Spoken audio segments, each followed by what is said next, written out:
Bienvenidos. Hoy nos vamos a meter, pero hasta el fondo, en un tema que de verdad parece de ciencia ficción, pero que pasó hace más de 2000 años. Muchísimo tiempo. Vamos a ver cómo los matemáticos de la antigua Grecia, y en especial dos genios, Eudoxo y Arquímedes, se enfrentaron a ideas como el infinito, los límites. Conceptos que hoy son la base del cálculo. Exacto, pero lo hicieron sin ninguna de nuestras herramientas. Para esto, nuestra fuente es una presentación súper detallada de su filosofía, de sus métodos. Y la misión, es entender una crisis que casi destruye sus matemáticas. Casi. Y sobre todo, descubrir las soluciones tan pero tan ingeniosas que inventaron para resolver problemas que en su momento parecían imposibles. Y es que no fue solo una crisis de números, Fue un cambio de paradigma total. Es la historia de cómo pasaron de creer que todo, absolutamente todo el universo, se podía explicar con números enteros y fracciones. Justo. A tener que aceptar un universo mucho más raro. Uno gobernado por la geometría, por formas continuas. Es una revolución silenciosa que, sentó las bases de la ciencia como la conocemos hoy. Perfecto. Pues vamos a desglosar eso. Para entender la crisis, primero hay que pintar el cuadro del paraíso perdido, ¿no? La fuente habla de la visión pitagórica, donde todo era orden, armonía. ¿Cómo era ese mundo? Justo.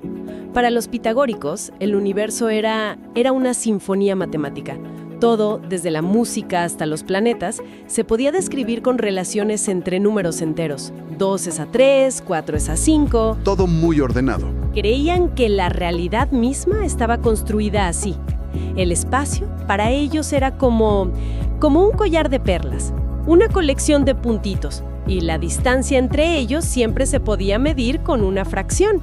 Un cosmos, pues, racional y sobre todo contable.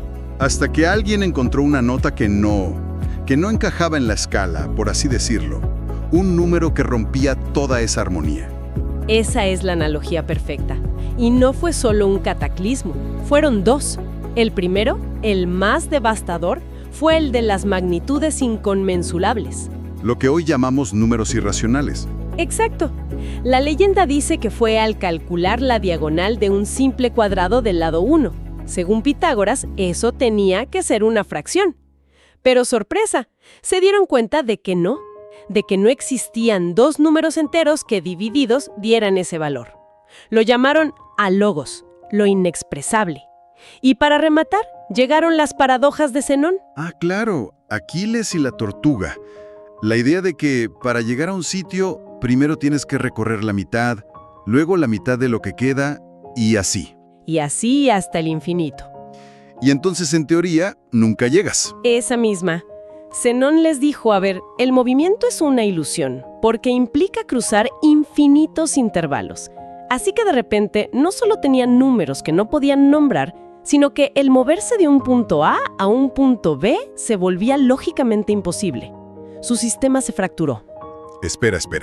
O sea que de un día para otro todo su edificio matemático se vino abajo. ¿Así de frágil era? En su núcleo conceptual, sí. Les obligó a un giro de 180 grados. Tuvieron que abandonar la visión pitagórica, que era analítica. O sea, la idea de que todo se puede descomponer en puntitos. Justo. Y adoptar una visión sintética. Dijeron, no podemos contar los puntos de una línea, dejemos de intentarlo. Pensemos en la línea como un todo, una entidad continua. Los objetos geométricos pasaron a ser totalidades que manipulas con regla y compás.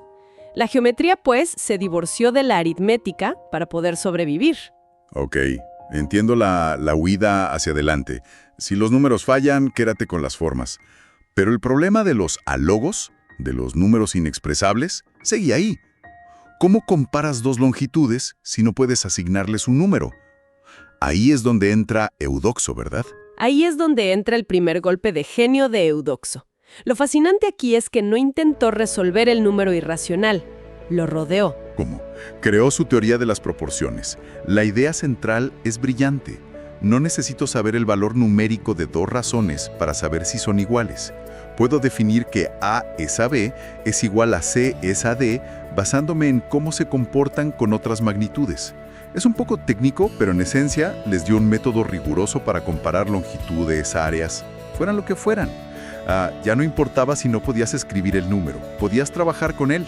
Exacto. Vale, eso resuelve el problema de los números rotos, por así decirlo. Es como un parche genial. Pero me queda una duda. ¿Qué pasa con Zenón y la tortuga? Eso no es un problema de un número, es un problema de un proceso infinito que parece paralizar la realidad. Y para ese segundo problema, Eudoxo inventó su segunda arma, el método de exhaustión, o método de agotamiento, una de las ideas más poderosas de la matemática antigua, que, si entiendo bien por lo que leo en la fuente, es como intentar vaciar una piscina con cubos cada vez más pequeños. Tienes un área, y en el primer paso le quitas una porción grande, digamos la mitad. Al menos la mitad. A lo que queda le vuelves a quitar al menos la mitad, y así una y otra vez. Y la clave está en esa frase, al menos la mitad. Eso garantiza que el proceso converge muy rápido. No es un goteo. Eudoxo demostró que así puedes hacer que la cantidad que queda sea más pequeña que cualquier valor que se te ocurra, por diminuto que sea. Y lo logras en un número finito de pasos. Es como decirle a Zenón, no te preocupes por los infinitos pasos. Mis primeros 10 pasos ya cubrieron el 99.9% del camino. El resto es irrelevante. Exactamente. Cambió el problema de cómo cruzo infinitos puntos a cómo hago que el error de mi aproximación sea tan pequeño que no importe. Fue la respuesta directa a las paradojas. Mostró cómo se puede agotar una área tratando siempre las magnitudes como totalidades continuas. De acuerdo. Ahora el escenario está listo. Tenemos a Arquímedes, uno de los cerebros más grandes de la historia, con esta nueva y potente herramienta en sus manos. ¿Cómo la usa para calcular el área de un círculo? Aquí es donde la genialidad técnica se encuentra con una intuición casi poética. La primera idea de Arquímedes, la que seguro tuvo en un momento de inspiración, fue imaginar el círculo como un polígono con un número infinito de lados. Claro, y si sumas las bases de todos esos infinitos triángulos, obtienes el perímetro. Y la altura de cada uno de esos triángulos es, pues, el radio. Eso es. Así llegó a su intuición. El área del círculo tiene que ser igual a la de un triángulo cuya base es el perímetro y su altura es el radio. O sea, área es igual a un medio de perímetro por radio. Una fórmula elegantísima. Pero esa es la idea feliz. Suena trampa. No podía llegar y decir, imaginen un polígono infinito. ¿Y ya? ¿O sí? Sobre todo con lo obsesionados que estaban con el rigor. No para nada. Esa era solo la intuición. El mapa del tesoro. Para la demostración formal, necesitaba el método de exhaustión. En lugar de un polígono infinito, empezó a inscribir y circunscribir polígonos con un número de lados que sí podía manejar. 6, 12, 24. Hasta llegar a 96 lados. Y el área del círculo siempre estaba atrapada como en un sándwich entre el polígono de adentro y el de afuera. Exacto. Y cuantos más lados añadía, más se apretaba ese sándwich. Entiendo el método de aproximación, tiene todo el sentido. Pero, ¿cómo lo pruebas de forma que nadie, absolutamente nadie, pueda refutarlo? Necesitaban algo a prueba de balas. Exacto. Y esa es la obsesión griega por el rigor. No bastaba la intuición. Y para eso usó una de sus armas más elegantes y, hay que decirlo, un poco enrevesadas: la doble reducción al absurdo. A ver, eso suena complicadísimo. ¿Cómo funciona? Es un ataque por dos flancos. En lugar de probar directamente que el área del círculo es igual a la del triángulo, Arquímedes dice, ok, supongamos que no lo son. Solo hay dos posibilidades. O el área es mayor que el triángulo o es menor. Voy a demostrar que ambas llevan a un absurdo. Ah, ok. Primero asume la suposición 1. El área del círculo es mayor que la del triángulo. Entonces demuestra que si eso fuera cierto, podría usar la exhaustión para inscribir un polígono que estaría entre los dos, lo cual es una contradicción. Luego, asume la suposición 2. El área del círculo es menor. Y de nuevo, usando polígonos por fuera, demuestra que eso también lleva a otra contradicción. Y su conclusión es: si MN no puede ser ni mayor ni menor que el triángulo, la única posibilidad que queda es que sea exactamente igual. Fin de la discusión. Eso es. Increíblemente retorcido pero brillante. Es demostrar algo eliminando todo lo demás. Y lo mejor es que nunca usa la palabra límite o infinito. Jamás. Es una maquinaria lógica perfecta que evita los conceptos que a ellos les daban pavor. Y no se detuvo ahí. Lo aplicó a algo mucho más salvaje: la cuadratura de la parábola. Sí, eso me llamó mucho la atención. Un círculo es perfecto, simétrico, pero un segmento de parábola es una forma extraña, asimétrica. ¿Cómo demonios empiezas a agotar eso? Con la misma estrategia. Empieza por lo que conoces. Primero inscribe el triángulo más grande posible. Eso deja 2 pequeños segmentos curvos a los lados. Ok. En cada uno de esos inscribe otro triángulo. Y así sucesivamente, llenando los huecos. Mientras hacía esto se dio cuenta de algo asombroso. Un patrón numérico oculto. A ver, déjame adivinar que no fue un patrón cualquiera. Descubrió que el área de cada nueva capa de triángulos que añadía era exactamente 1/4 del área de la capa anterior. Un momento. Si la primera capa es 1, la siguiente es 1/4, la que sigue es 1/16, está sumando una serie geométrica infinita en su cabeza. 1 más 1/4 más 1/16. Y sabía que eso no explotaba al infinito, sino que daba un número concreto. Precisamente. Él, a través de una prueba geométrica, ya sabía que esa serie sumaba exactamente 4/3. Por lo tanto, dedujo que el área total del segmento parabólico tenía que ser 4/3 del área del primer triángulo que dibujó. Un resultado de una belleza espectacular. A ver si te sigo. Para el círculo usó la prueba por contradicción. Hizo lo mismo para la parábola. Parece casi imposible de atrapar igual. Pues lo hizo. Una vez que tuvo el resultado de 4/3 por la serie, lo demostró formalmente con otra impecable doble reducción al absurdo. Demostró que el área no podía ser ni mayor ni menor que 4/3 del triángulo inicial. Fue la culminación de su método.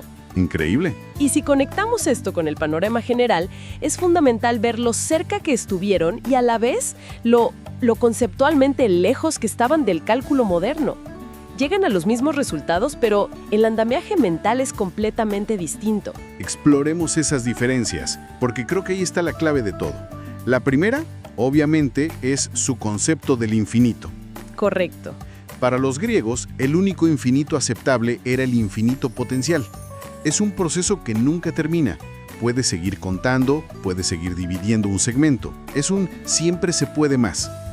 Pero rechazaban de plano el infinito actual, la idea de un conjunto que ya contiene todos los infinitos elementos a la vez, como el conjunto de todos los números naturales. Exacto.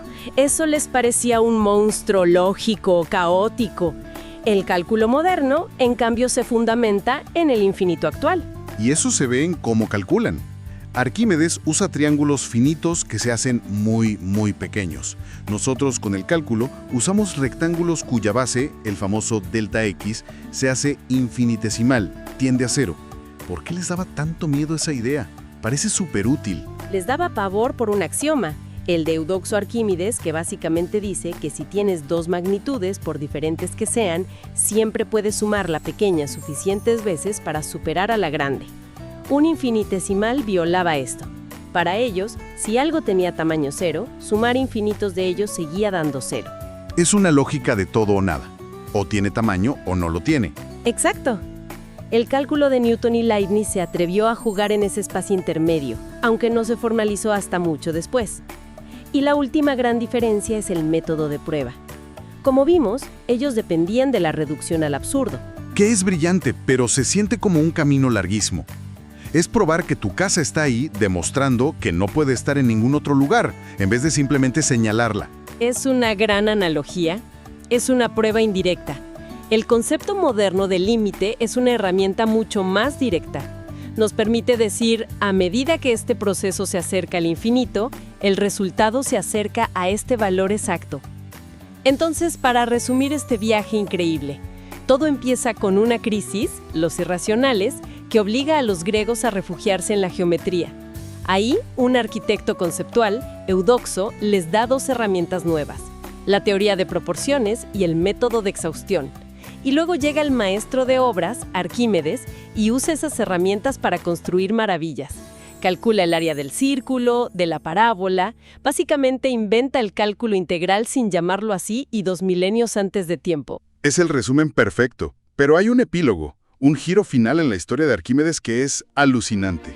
Durante siglos solo conocimos sus obras formales, las que evitaban el infinito. Pero en 1906 se redescubrió un texto casi perdido, una copia de un libro suyo llamado El Método. ¿Y qué había ahí? Era como encontrar su cuaderno de notas privado. En el método, Arquímedes les escribía a otros matemáticos y les explicaba cómo llegaba a sus resultados de forma intuitiva. Y ahí se permite usar conceptos prohibidos. Habla de rebanar figuras en infinitas líneas, de comparar el número de elementos en conjuntos infinitos. Espera, ¿me estás diciendo que mientras públicamente evitaba el infinito actual como la peste, en privado lo estaba usando como herramienta creativa? Estaba jugando con el infinito actual. Estaba rozando las ideas de George Cantor que no llegarían hasta finales del siglo XIX. Increíble. Sabía que no era riguroso para los estándares de su época, pero lo usaba para descubrir. Lo cual nos lleva a una última reflexión. Sí, y es una que me deja pensando. Si los griegos lograron todo esto con una matemática que, por elección, se ató una mano a la espalda, evitando conceptos como los infinitesimales o el infinito real, ¿qué conceptos que damos por sentados hoy podrían ser, en realidad, solo construcciones ingeniosas que nos están impidiendo ver una forma de pensar completamente diferente y quizá más profunda sobre la realidad?